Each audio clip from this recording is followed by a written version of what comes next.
Bonjour à tous et à toutes. Je fais cette vidéo pour qu'elle reste en mémoire, parce que quand même il y a un truc extraordinaire sur YouTube. Figure-toi que j'avais fait il y a quelques mois, voire un an, je crois que c'est un an que j'ai créé une vidéo, où j'avais présenté des briquets pour pipe, pour allumer la pipe. Des simples briquets, parce que j'avais estimé que c'était intéressant de montrer à mon public que, que les briquets pour pipe ça existe et que ça pouvait informer certains fumeurs de pipe d'utiliser des briquets spécifiques pour allumer la pipe. Donc ce sont des briquets, tu iras voir la vidéo s'ils l'ont pas encore. Parce que figure-toi que cette vidéo, j'ai pris un strike pour ça, parce que d'après ce que j'ai compris, ils estiment YouTube que ça pourrait choquer les enfants. Alors là, ça prend des proportions quand même assez extraordinaires parce que quand on fait le calcul d'un simple petit briquet qui fait 10 cm qui choque les enfants, Dixit YouTube, on pourrait se poser la question, alors, que penser des pétards? Ouais, parce qu'il ne faut pas oublier que sur YouTube, il y a des gens qui présentent des pétards, des explosifs, des choses dangereuses.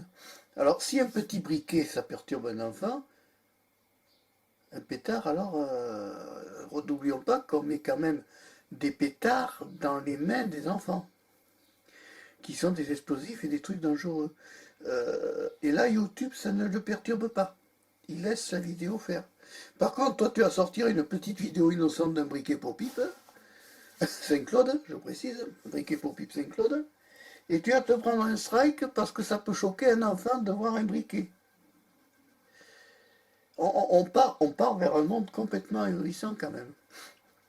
Parce qu'alors si un briquet ça choque YouTube ou que ça choque un enfant, alors on peut se poser la question sur certaines vidéos violentes qui sont bien mises en avant par la plateforme YouTube, ça peut amener à de grandes questions, parce qu'automatiquement, ça part en cacahuète le truc. Alors si quand tu présentes, alors la moindre chose qu'on présente maintenant c'est un strike, c'est un avertissement, c'est machin, c'est bidule, on a plus de possibilités si on fait le calcul des possibilités de sujets qu'il y a à traiter sur YouTube. Si tu regardes la réglementation de YouTube, c'est édifiant. T'as plus grand chose, t'as plus aucune possibilité pour t'exprimer. T'es là, tu te dis mais c'est pas possible. Qu'est-ce qu'on va pouvoir sortir comme vidéo? Alors pour les youtubeurs, bien sûr, non monétisés, parce que je crois que les youtubeurs monétisés, ils sont encore plus sanctionnés.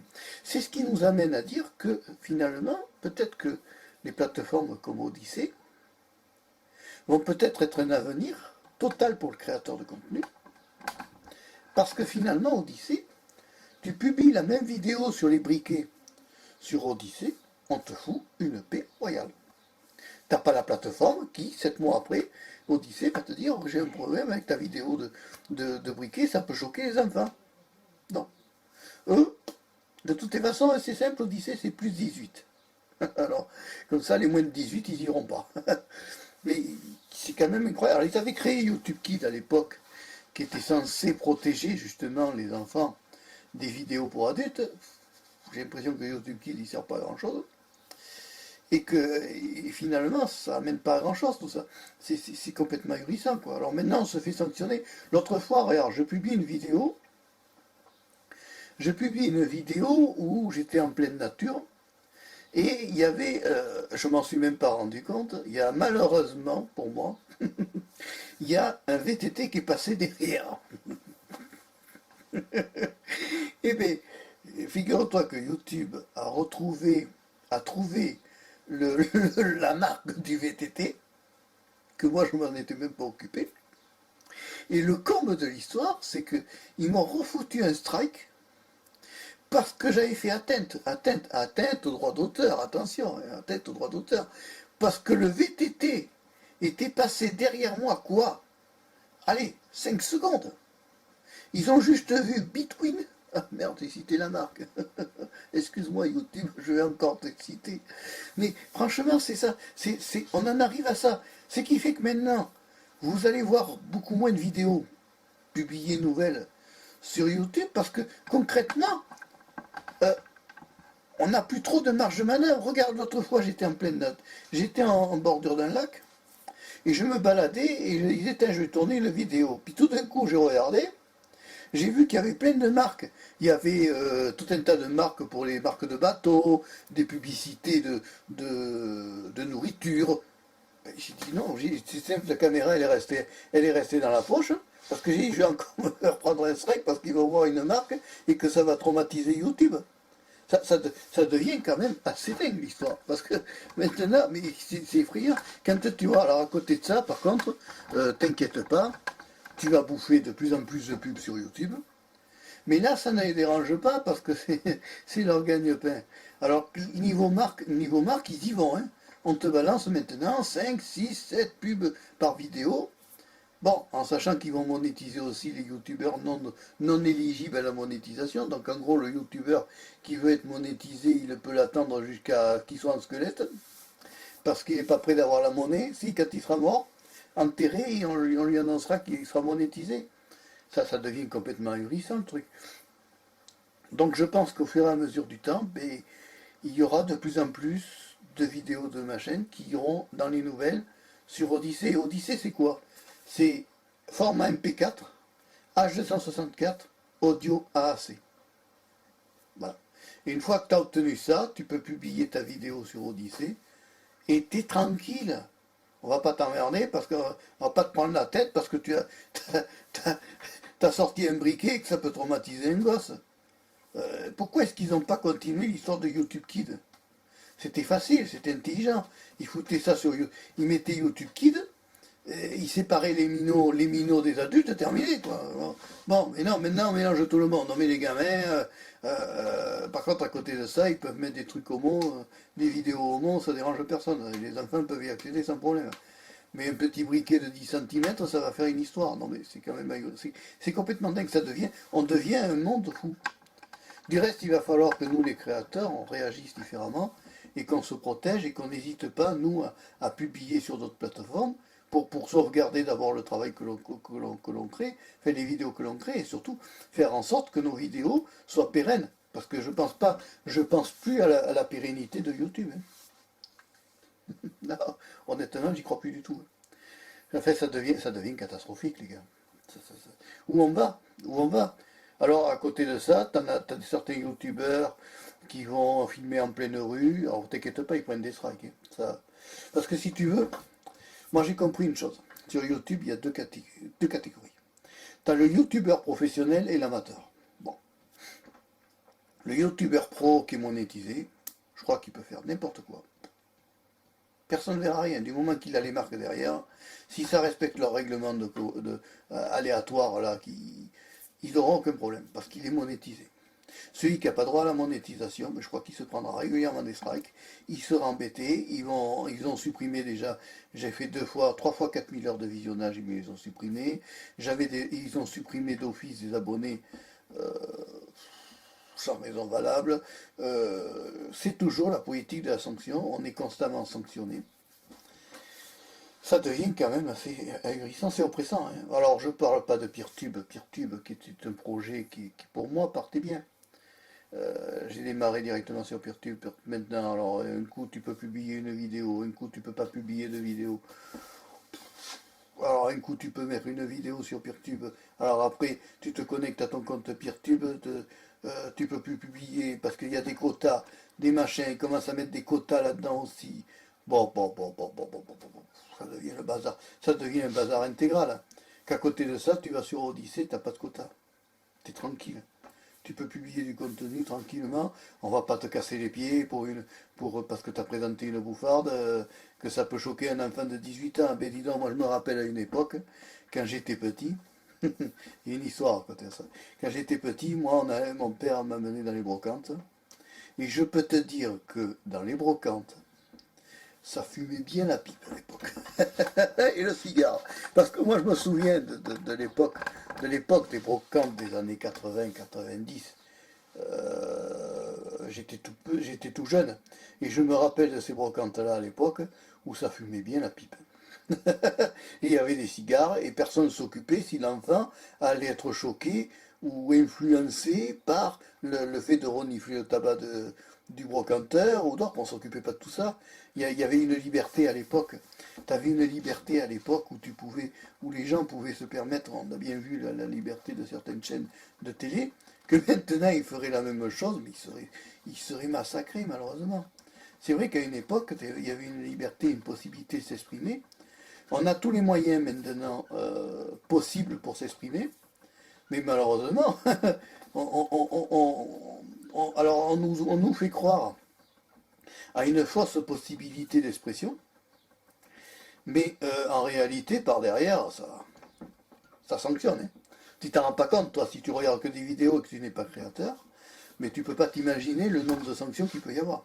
Alors c'est vrai que certains créateurs, maintenant, on voit que ils mettent plus que les annonces sur YouTube, et ils en renvoient vers Odyssée, ce qui est pas plus mal aussi, parce que finalement, dans le fond, c'est pas bête. Je pense que l'avenir, et j'ai toujours mon armoire qui chatouille, je sais pas pourquoi, hein, j'ai une porte là, tu vois, ça bouge pas. Ça serait une vidéo un peu à bâton rompu. Mais c'est vrai que ça devient compliqué. Moi, j'en suis au stade, tu as bien vu que je publie moins de contenu, si tu suis régulièrement la chaîne, parce que concrètement, j'ai de moins en moins de possibilités de m'exprimer. Parce que l'autre fois, ils m'ont quand même bloqué, je ne pouvais plus publier de vidéos. Tout ça parce que j'ai sorti quoi? Eh bien, c'est à cause de l'histoire du VTT là qui était passé derrière et que ça avait traumatisé le robot de YouTube. Le port y était émotif et qu'il m'avait bloqué parce que je ne pouvais plus publier de vidéos à cause de cette fameuse atteinte au droit d'auteur.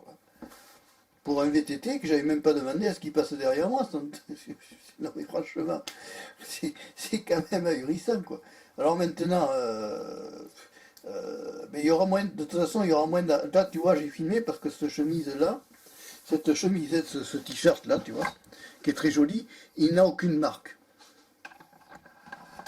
À moins que Monsieur Robot, nerveux de YouTube, retrouve la marque du t-shirt et qu'il me fasse encore des histoires. Parce qu'il faut savoir qu'à une époque, je tournais avec un t-shirt rouge qui a fait plein d'histoires. Faut te dire, c'est que quand je tournais à l'époque à, avec un t-shirt rouge, j'avais marqué, je crois que c'était Kappa, un truc dans le genre. Mais c'était un tout petit truc qui était écrit sur le côté. Mon Dieu, ça a fait tout un tas d'histoires. YouTube s'en est rendu compte. Ils m'ont fait plein d'histoires. Ils m'ont supprimé toutes les vidéos où j'avais le t-shirt rouge. Pour un truc qui était écrit, mais je te jure, en microscopique, quoi. Bon, alors maintenant, il faut calculer le style vestimentaire qu'on prend. Parce que là-dedans, il faut faire attention à ce qu'il n'y ait pas de marque. Il ne faut pas mettre certaines casquettes, parce que tu sais, moi j'avais pas fait attention. Là aussi, j'avais pris un strike. J'avais pris un strike pour la casquette Océan Sécurité. Sécurité. Il y avait marqué Océan Sécurité. Bon. Avec une espèce de... Tu regarderas dans certaines vidéos, il y avait cette casquette. Qui est pas méchante. Il y en a encore des vidéos où j'ai essayé la casquette parce que je trouve ça ridicule. Bon. Alors je suis obligé maintenant que quand je tourne une vidéo et que je porte ma casquette, de la retourner. Non mais ça devient n'importe quoi, les gars. Ça devient effrayant, quoi.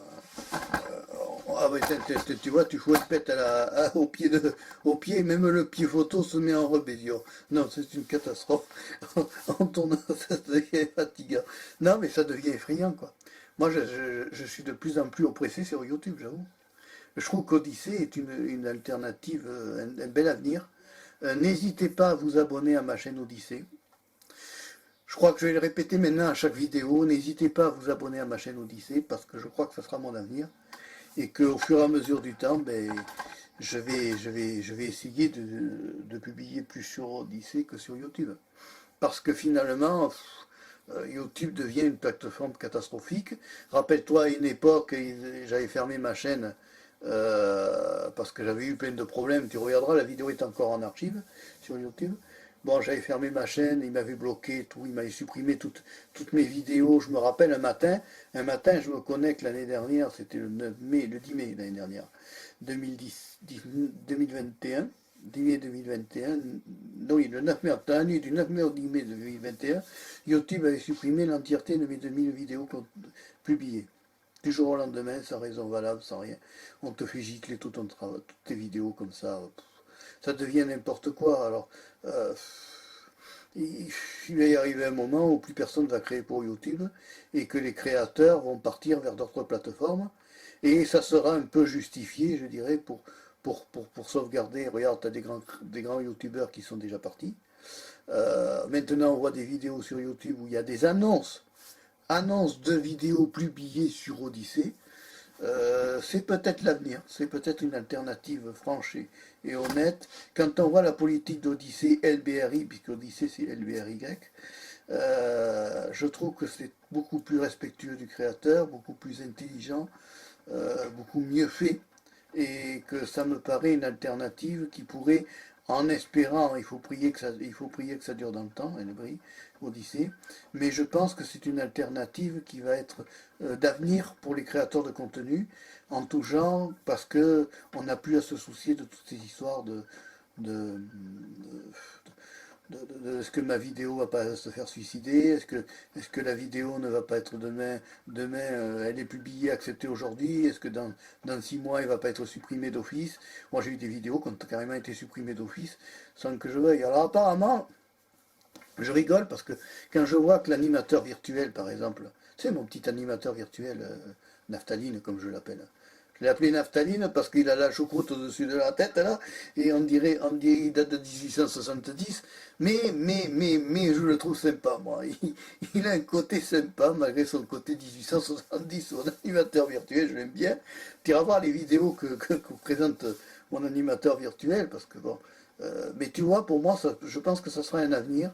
Ça sera un avenir de créer avec l'animation virtuelle. On voit de plus en plus de créateurs qui adoptent des modifications de face, c'est-à-dire qu'ils ont des logiciels qui permettent de remplacer le visage par un autre visage. Alors ça fait des tronches impressionnantes, ça fait des fois des trucs très moches, et que des fois ils sont au naturel, mais enfin, c'est pas grave. Mais c'est vrai qu'on arrivera à un moment donné à disparaître complètement des écrans. Moi, j'arriverai un jour à ne plus publier sur YouTube, je l'avoue, parce à force, je me dégoûte et ça démotive. Il y a un moment donné où tu te lasses, quoi. Voilà. Voilà. Honnêtement, il y a un moment donné où tu te lasses et que tu te dis que bon, mais peut-être qu'il faut adopter vraiment à 100% les plateformes alternatives, c'est aussi les aider à progresser, les aider à évoluer. Je pense qu'Odyssée a un avenir extraordinaire. Vu l'essor qu'ils ont, vu le progrès qu'il y a, je trouve que les vidéos passent de mieux en mieux sur Odyssey quand on utilise l'application LBRY. Ça, c'est incontestable. Je trouve que la plateforme Odyssey est formidable. Moi, j'utilise plutôt la plateforme, j'utilise Elbri, l'application Elbri, qui est beaucoup plus intelligente, qui est très bien faite, et qui surtout permet une meilleure fluidité dans l'upload des vidéos. Voilà. Mais bon, je suis sûr que cette vidéo-là que je tourne, tu vois, va être, si ça se trouve, censurée, parce que j'ai parlé du démon Odyssée. Ça devient incroyable, quoi. On ne peut plus s'exprimer. Puis je me demande, dans le futur, qu'est-ce que je vais sortir comme vidéo, comme contenu. Alors Linux, là c'est pareil, j'ai pris des strikes pour Linux. Ils m'ont quand même mis une atteinte au droit d'auteur pour la, attends, je ne sais plus si c'était pas la Fedora. Non, c'était là. Je ne sais plus quelle était la distribution Linux. Je ne sais pas si c'est pas Manjaro. Où j'avais une atteinte au droit d'auteur. Un truc ahurissant. Ils ont oublié que c'est un truc libre. Que c'est du logiciel libre, que ce sont des licences libres, donc tu es libre de la republier, de remontrer, de distribuer la distribution autant de fois que tu veux. Euh, ça devient ahurissant, quoi. On ne sait plus où on va. Là, j'avoue que sur YouTube, on ne sait pas où on va. Je pense qu'on va vers un grand naufrage. En tout cas, côté créateur, pas côté viewer, parce qu'ils auront toujours plein de vidéos monétisées. De toute façon, le viewer est condamné à bouffer de la pub toute sa vie. Voilà, c'est dommage et c'est triste. Voilà. Fait, toujours est-il que j'ai pas pu publier et je suis limité maintenant dans le nombre de publications. Donc la majorité des vidéos pendant ce temps-là iront sur Odyssée. Ça sera beaucoup plus intelligent. Et puis voilà. Puis de toute façon, il y avait une synchronisation entre YouTube et Odyssée qui marche pas terrible. Peertube, je trouve que ça devient de plus en plus cacahuète. Ça part en cacahuète. C'est dommage. C'est dommage, mais bon, ça devient. Il faut qu'on change nos méthodes, nous les créateurs. Il faut qu'on change notre politique de publication. Je pense qu'il ne faut plus miser sur la plateforme YouTube en principal, parce que c'est un moyen de se faire striker et massacrer en tout genre. Et je pense qu'il va falloir que nous, créateurs, on essaye de s'habituer à des plateformes comme Odyssée, à publier plus souvent sur Odyssée, à aller plus souvent sur des plateformes alternatives, de façon à se protéger et à protéger notre contenu, et à essayer de faire en sorte que quand on crée du contenu, ça ne soit pas supprimé, ou interdiction de publication, ou interdiction de diffusion, ou limitation de diffusion, parce que le sujet est considéré par YouTube que machin bidule, péter ou schnock, ça devient quand même assez ahurissant. Voilà. C'était un petit retour d'expérience que je voulais faire sur YouTube aujourd'hui. Je ne sais même pas quel titre je vais lui mettre. Mais enfin, bon, je voulais quand même lâcher mon sac et en parler parce que c'est quand même ce que je vis actuellement, c'est ça, c'est qu'on nous bloque, voilà, on nous met ça. YouTube, c'est ça. Voilà, et ça devient assez de... J'avais fait un premier clap de fin, je ne sais pas s'il n'y en aura pas un jour un autre. De toute façon, il y aura de plus en plus d'espace dans les publications sur YouTube, sur ma chaîne, parce que je vais peut-être privilégier plus Odyssée finalement. Elle brille parce que je trouve que c'est quand même un concept beaucoup plus intelligent. Sur Odyssée, tu crées une vidéo, tu crées une chaîne en 3 secondes, on te fout la paix. Car tu peux y aller, tu peux parler de tout. On t'embêtera pas, on te harcèlera pas, on t'embêtera pas, la plateforme va pas t'oppresser. C'est peut-être l'avenir de continuer sur Odyssée et peut-être d'arrêter YouTube, je sais pas. Pour l'instant, je ne sais pas. Je publie cette vidéo. Je vais essayer de publier cette vidéo sur YouTube, voir si elle passe sans garantie, parce que maintenant, pour publier une vidéo sur YouTube, il faut répondre, est-ce qu'elle est pour les enfants, est-ce qu'elle est pour les imbéciles, est-ce qu'elle est pour les intelligents. T'as plein de questions comme ça. Pas pour les imbéciles, mais enfin bon. Non, mais ça devient oppressant, quoi. Voilà. Voilà ce petit retour d'expérience que je voulais faire par rapport à ma vie sur YouTube, qui va être de plus en plus courte. Et je pense qu'il arrivera un moment où il n'y aura plus de vidéos sur la chaîne. Parce qu'à un moment donné, je pense qu'à un moment donné, tout va ressauter et que je m'attends à ce qu'au moment où j'ai droit à la monétisation, me fasse supprimer, YouTube me supprime la chaîne, quoi. Parce que ça me part au nez à tout va. Donc il est évident que vous allez voir, je l'avais dit dans une précédente vidéo, vous verrez de plus en plus de vidéos avec des animateurs virtuels. Parce que moi, il n'y aura pas de problème. Lui, Naphtaline, il n'y a pas de problème. Quand je le présente, voilà, il n'y a pas de souci avec lui. Ils m'ont pas fait d'histoire parce qu'il y avait un animateur virtuel. Voilà. À moins qu'un jour il me le censure parce qu'il est trop vieux et qu'il date de 1870. Ça, c'est pas possible. Qu'un jour YouTube se rende compte que mon animateur virtuel est trop vieux et qu'il me dise que. Et qu'il me le censure parce que il date, la vidéo est trop ancienne pour eux. Ça serait pas mal. Le gag, tu sais, le gag, non, non, non, ça devient effrayant, quoi. Je rigole, mais il y a de quoi être déprimé et désespéré, quoi. Parce qu'on ne sait plus quel sujet on va sortir. Alors, les vidéos blabla comme ça, je pense que ça va passer parce qu'il se passe rien. Mais des fois, tu sais, il y a des trucs, tu te poses des questions, quoi. En sachant que YouTube est dirigé que par des robots, des machines, hein. Et ils ont augmenté en plus les robots de censure. Bon courage à tous ceux qui créent sur YouTube, comme moi. Voilà. Et puis on se dit peut-être à une prochaine fois, pour une prochaine vidéo, soit sur Odyssée. Sur Odyssée, je pense que Odyssée c'est l'avenir. Parce que là, j'avoue que j'ai de moins en moins envie de mettre sur YouTube. Parce que j'ai plus confiance à la plateforme, c'est tout. Allez, au revoir, à bientôt, et merci d'avoir suivi la vidéo jusqu'au bout. Et prenez soin de vous parce que les temps sont durs avec le Covid. Et soyons tous unis au lieu dans l'amabilité et dans la gentillesse. Et ne nous faisons pas la guerre parce qu'on est déjà en guerre chimique avec le Covid et qu'on est vraiment très en danger. Au revoir, à bientôt et merci.